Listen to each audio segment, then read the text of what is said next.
Okay, நாம நேரடியா விஷயத்துக்குள்ள போயிடலாம்.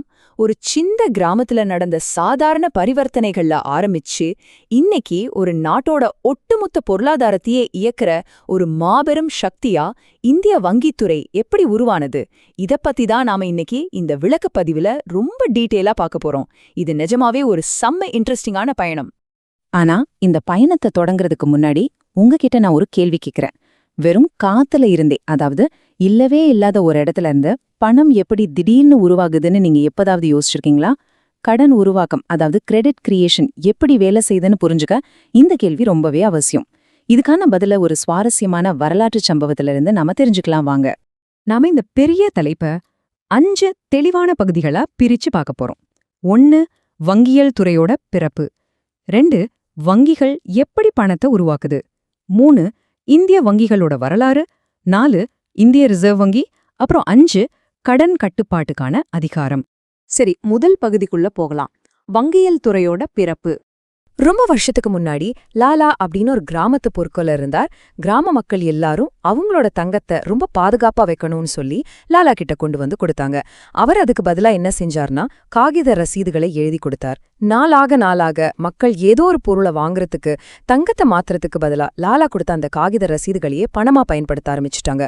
ஒரு மீடியம் ஆஃப் எக்ஸ்சேஞ்ச், அதாவது பரிமாற்ற ஊடகம் எப்படி ரொம்ப இயல்பா உருவானது, பேங்கிங் சிஸ்டம் எப்படி பிறந்துச்சு அப்படிங்கறத இந்த சின்ன கதை நமக்கு ரொம்ப சூப்பரா புரிய வைக்குது இல்லையா?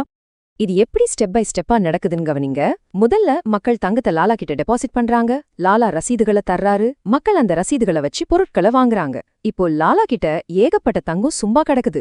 மக்கள் எல்லாரும் ஒரே நேரத்துல வந்து தங்களோட தங்கத்தை திரும்ப கேட்க மாட்டாங்கன்னு லாலாவுக்கு நல்லாவே தெரிஞ்சிருக்கு. அதனால தன்கிட்ட சும்மா இருக்கிற அதிகப்படியான தங்கத்தை மத்தவங்களுக்கு கடனா கொடுக்க ஆரம்பிச்சாரு. லாலா தனக்கே தெரியாம ஒரு கடனை உருவாக்கி காத்துல இருந்து பணத்தை உருவாக்க ஆரம்பிச்சிட்டாரு. இப்ப பகுதி 2க்கு வருவோம். வங்கிகள் எப்படி பணத்தை உருவாக்குது. லாலா தங்கிட்ட இருக்கிற எல்லா தங்கத்தையும் கடனா கொடுத்துடக்கூடாதுன்னு சொல்லி கொஞ்சோண்டு தங்கத்தை தங்கிட்ட பேக்கப்காக இருப்பு வச்சிருப்பார் இல்லையா? அதோட மாடர்ன் வெர்ஷன் தான் ரொக்க இருப்பு விகிதம் அல்லது கேஷ் ரிசர்வ் ரேஷியோ, ஷார்ட்டா CRR அப்படின்னு சொல்றோம். ஒரு பேங்க் தங்கிட்ட வர்ற டெபாசிட் தொகையில ஒரு குறிப்பிட்ட சதவீதத்தை சென்ட்ரல் பேங்க் கிட்ட கட்டாயமா இருப்ப வைக்கணும். பேங்குகள் அளவுக்கு அதிகமா கடன் கொடுத்துடக்கூடாது அப்படிங்கறத சென்ட்ரல் பேங்க் உறுதி செய்யற வழிமுறை இதுதான். இதுல ரொம்பவே இன்ட்ரெஸ்டிங்கான ஒரு விஷயமா தெரியுமா? பணம் எப்படி பெருகிட்டே போகுது அப்படிங்கிற அந்த கால்குலேஷனை பாக்குறது தான். இப்போ ஒருத்தர் பேங்க்ல 100 ரூபாய் டெபாசிட் செய்யறாருன்னு வச்சுப்போம். CRR 20% வச்சுக்கிட்டா பேங்க் 20 ரூபாயை இருப்பா வச்சுக்கிட்டு மீதி 80 ரூபாய கடனா கொடுக்குது. அந்த கடனை வாங்கினவரு அந்த 80 ரூபாய திரும்பவும் வேற ஏதாவது ஒரு பேங்க்ல போய் டெபாசிட் செய்வார் இல்லையா? இந்த சைக்கிள் அப்படியே தொடர்ந்து நடந்துகிட்டே இருக்கும். இதத்தான் பணப்பெருக்கி அல்லது மணி மல்டிப்ளையர் அப்படின்னு சொல்றாங்க. இதோட சிம்பிள் ஃபார்முலா 1/CRR. அதாவது CRR 20%, அதாவது 0.2 இருந்தா பணப்பெருக்கி 5 இருக்கும். அப்போ அந்த ஆரம்ப 100 ரூபாய் டெபாசிட் பொருளாதாரத்துல அப்படியே 500 ரூபாயா மாறிடும். இப்ப புரியுதா பேங்க்கு உங்க டெபாசிட் ஏன் இவ்வளவு முக்கியம்னு? இதுதாங்க பண உருவாக்கத்தோட நிஜமான மேஜிக்.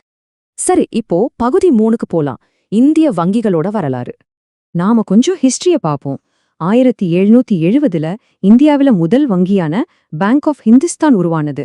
அதுக்கப்புறம் ஆங்கிலேயர் காலத்துல இருந்த 3 பிரசிடென்சி வங்கிகளும் ஒன்னா சேர்ந்து 1921ல இம்பீரியல் வங்கியா மாறுச்சு. 1935ல இந்திய ரிசர்வ் வங்கி, அதாவது RBI நிறுவப்பட்டுச்சு. 1955ல அந்த இம்பீரியல் வங்கி தான் ஸ்டேட் பேங்க் ஆஃப் இந்தியாவா, அதாவது SBI-யா உருவெடுத்துச்சு. அதை தொடர்ந்து 1969ல ஒரு மிகப்பெரிய மாற்றமா வங்கிகள் எல்லாம் தேசியமயமாக்கப்பட்டுச்சு.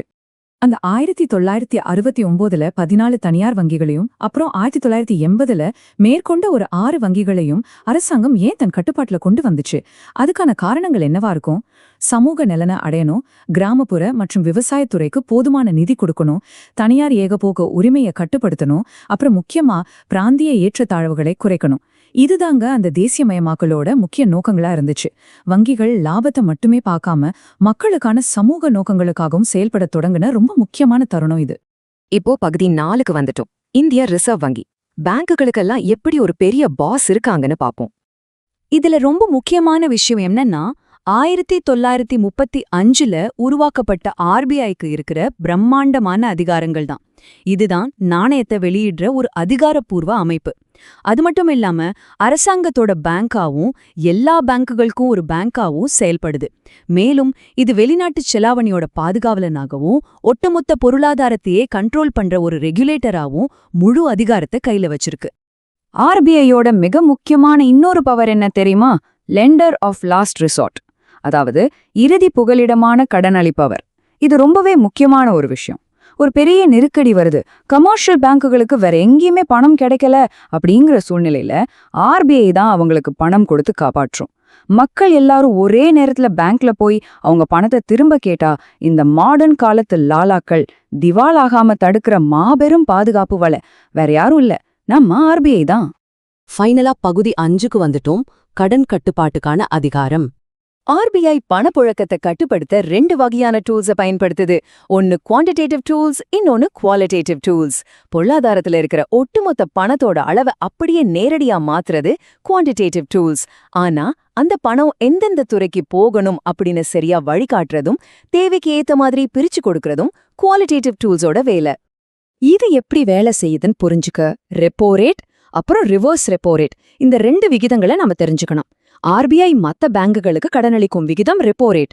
அதே பேங்குகள் தங்களோட அதிகப்படியான பணத்தை ஆர்பிஐ கிட்ட கொண்டு போய் வைக்கிற விகிதம் ரிவர்ஸ் ரெப்போ ரேட். இந்த 2 ரேட்களை கொஞ்சம் முன்ன பின்ன மாத்துறது மூலமா கடன் வாங்குறத விலை உயர்ந்ததாகவோ இல்ல ரொம்ப மலிவானதாகவோ மாத்த ஆர்பிஐயால முடியும். ரொம்ப சிம்பிளா சொல்லணும்னா உங்க வீட்டு கடனுக்கான இஎம்ஐ ஏறுமா இல்ல குறையுமா அப்படிங்கறதே இதுதான் முடிவு பண்ணுது. இது மூலமா தான் ஒரு நாட்டோட ஒட்டுமொத்த பணவீக்கமே கண்ட்ரோல் செய்யப்படுது. இந்த இடத்துல ஓப்பன் மார்க்கெட் ஆபரேஷன்ஸ், அதாவது OMO அப்படிங்கிற இன்னொரு முக்கியமான டூல் பத்தியும் நம்ம பேசணும். ஓப்பன் மார்க்கெட்ல அரசு பத்திரங்களை வாங்குறது விக்கிறது, இதுதான் OMO.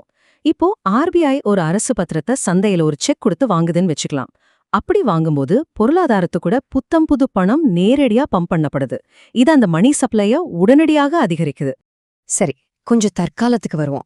ரீசெண்ட் இயர்ஸ்ல இந்திய பேங்கிங் சிஸ்டத்துல பல மிகப்பெரிய சீர்திருத்தங்கள் வந்திருக்கு.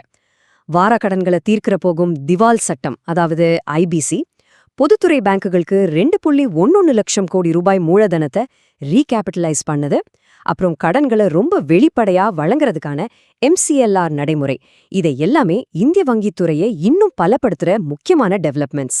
லாலாவோட அந்த சின்ன கிராமத்துல தொடங்கின இந்த பயணம் இன்னைக்கு மாபெரும் அதிகாரம் கொண்ட ஆர்பிஐ வரைக்கும் வந்து நிக்குது. இப்போ இதையெல்லாம் வச்சு பார்க்கும்போது ஒரு முக்கியமான கேள்வி தோணுது. இத்தனை சீர்திருத்தங்கள், இவ்வளவு பிரம்மாண்டமான கட்டுப்பாட்டு அதிகாரங்கள், இதையெல்லாம் வச்சு இந்திய கடன் சுழற்சியோட எதிர்காலத்தை ஆர்பிஐயால ரொம்ப நிரந்தரமா ஸ்டெடியா நிலைப்படுத்த முடியுமா? இந்த சுவாரஸ்யமான கேள்வியோட நம்ம இந்த விளக்கப்பதிவை இங்க முடிச்சுக்கலாம். பொருளாதார போக்குகள் பத்தி தொடர்ந்து தேடி படிங்க, நாலேஜை வளர்த்துக்கோங்க.